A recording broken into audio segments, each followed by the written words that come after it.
Bible भविष्यवाणियों की किताब है।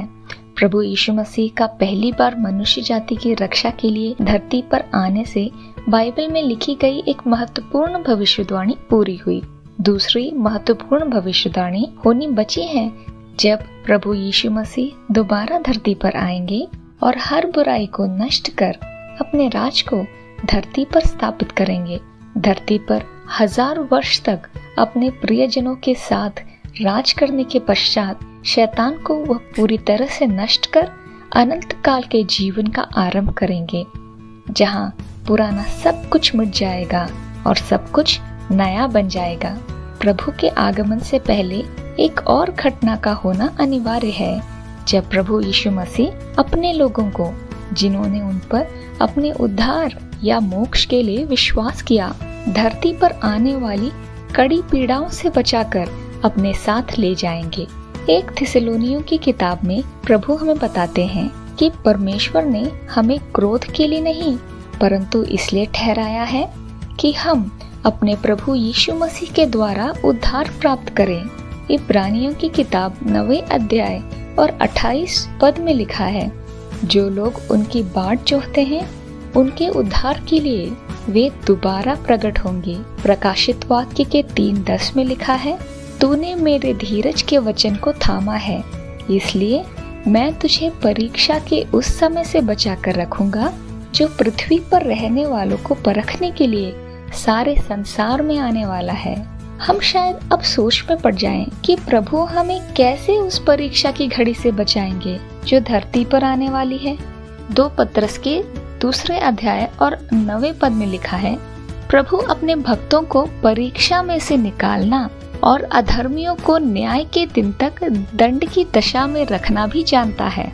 1 कुरिन्थियों 15 के 51वें पद में हम एक घटना के बारे में पढ़ते हैं। प्रेरित पौल इसे रहस्य कहते हैं।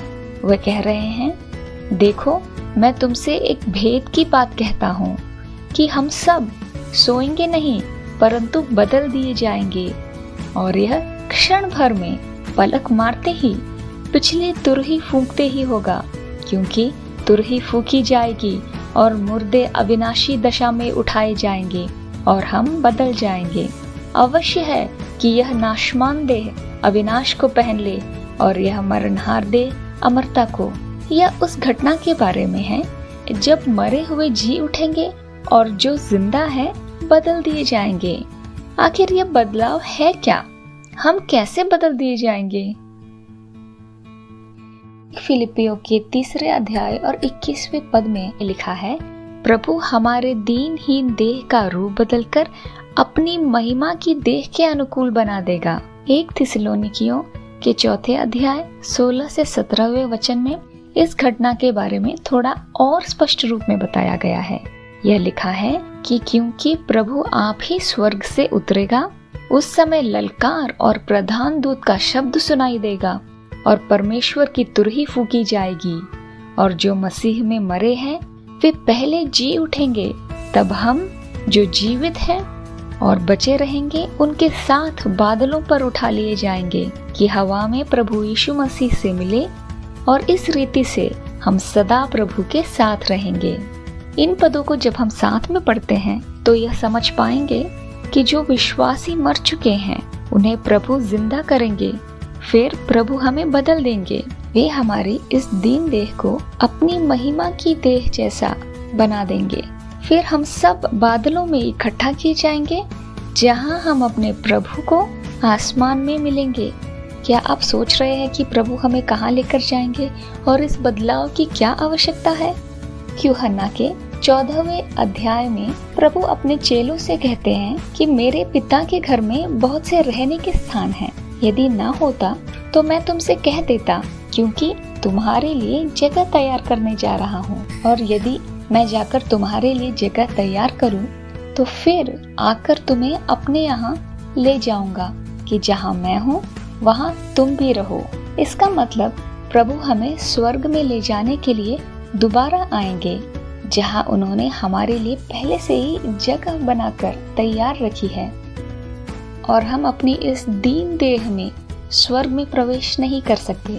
इसलिए प्रभु हमें बदलेंगे और अपने जैसा अविनाशी महिमा का देह देंगे। 1 यूहन्ना के 3:2 में लिखा है, अभी हम परमेश्वर की संतान हैं और अब तक यह प्रकट नहीं हुआ है कि हम क्या होंगे। इतना ही जानते हैं कि जब प्रभु प्रकट होंगे तो हम भी उनके समान होंगे, क्योंकि उन्हें वैसा ही देखेंगे जैसे वे हैं। बाइबल हमें यह भी बताती है कि अंत के समय में प्रभु धरती पर आएंगे और उनके साथ उनके 1000 पवित्र जन होंगे। यहूदा की किताब में लिखा है, देखो प्रभु अपने लाखों पवित्रों के साथ आया। यह पवित्र जन कौन है? 1 कुलुस्सियों के 3 अध्याय 4 वचन में लिखा है, जब मसीह जो हमारा जीवन है प्रकट होगा, तब तुम भी उसके साथ महिमा सहित प्रकट किए जाओगे। अर्थात जब वे आएंगे तब हम उनके साथ होंगे। बाइबल कहती है कि हम उनके साथ धरती पर राज करेंगे। प्रिय मित्रों, प्रभु का आगमन बहुत ही नजदीक है। उनके आगमन के लिए हमें हमेशा तैयार रहना चाहिए। आजकल के समय को देखकर तो हमें यह पता ही चल गया होगा कि समय बदल चुका है। हमारा शुद्धिकरण बहुत ही अधिक महत्व रखता है। देखें कि धरती की उलझनों से जूझते हुए हम थक कर हार न मान जाएं। प्रभु के वादों को हमेशा याद रखें और उनके आगमन की तैयारी करें। 2 तीमुथियुस की किताब में 4 अध्याय और 8वें वचन में लिखा है, भविष्य में मेरे लिए धर्म का वह मुकुट रखा है, जिसे प्रभु जो धर्मी और न्यायी है मुझे उस दिन देगा, और मुझे नहीं सभी को देगा जिन्होंने उसके प्रकट होने को प्रिय माना।